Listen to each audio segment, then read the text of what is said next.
Hey, what's up everyone? I'm currently putting together parts lists for my next two double stack 1911 builds, and it's got me thinking about springs. During my recent build, I found out that there are two types of safety plunger springs, and I have a preference for one of them. Learn something new every day, or maybe every time I work on a 1911. I've sprinkled in my thoughts about springs throughout my 1911 videos, but I figured I would make a video where I just cover all the springs. So that's what this is. Keep in mind, these are just my current preferences based on my experience.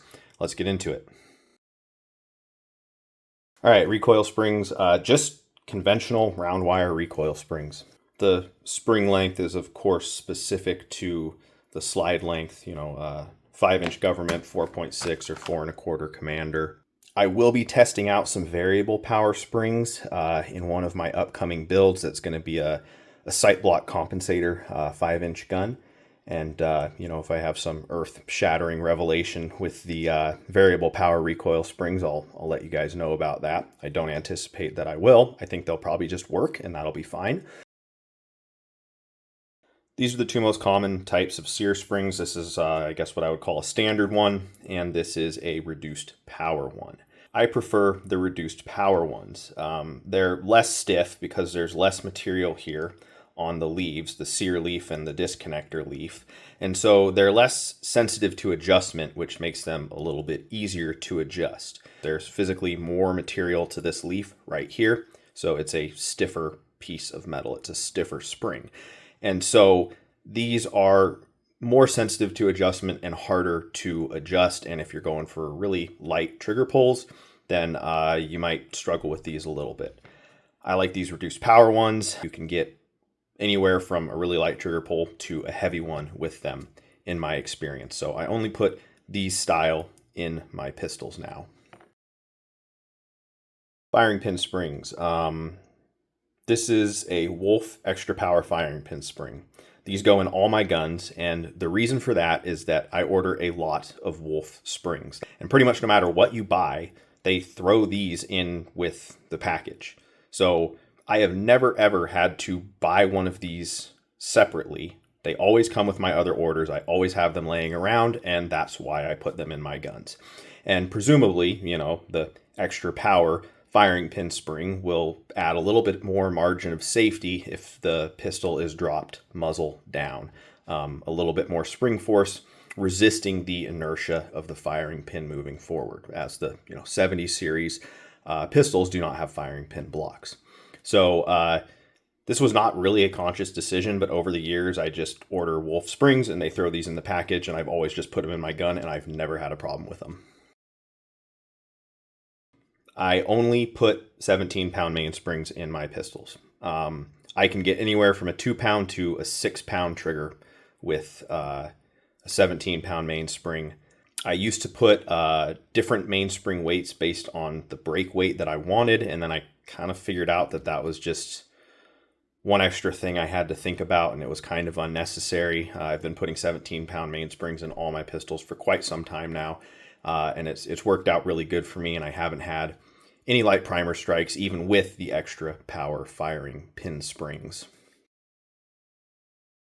I recently found out that there are two different kinds of these springs, and I have a preference for one of them, and you can see that this spring is just straight. And I don't have any of the other kind, but I'll put a picture on the screen. There is another kind that has a little jog in the middle of it. It's got like a little kink in the middle of the coils. EGW sells these. These ones, the straight ones that I get, are from Wolf, and that's my preference.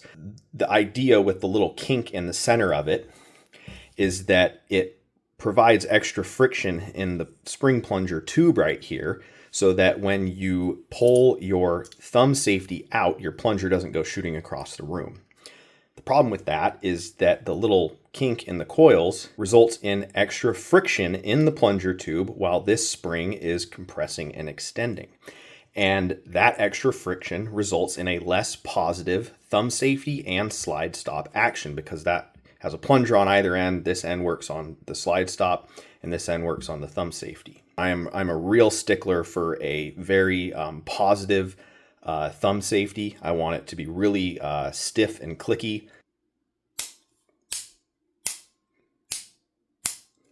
That's how I want it to be.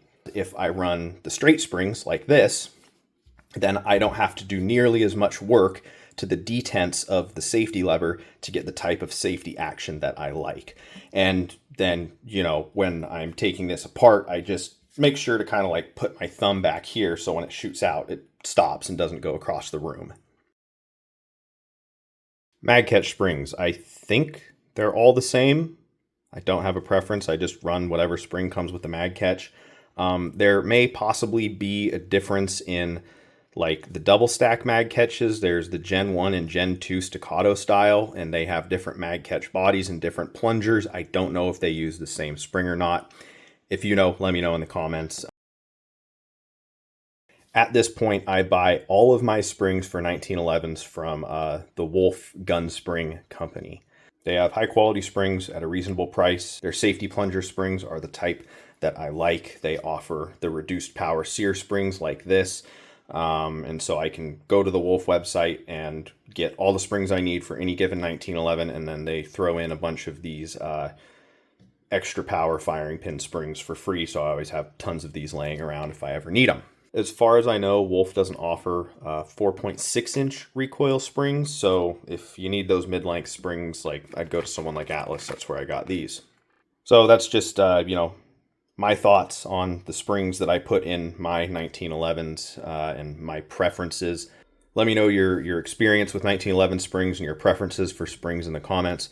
Thanks so much for watching. I'll catch you next time.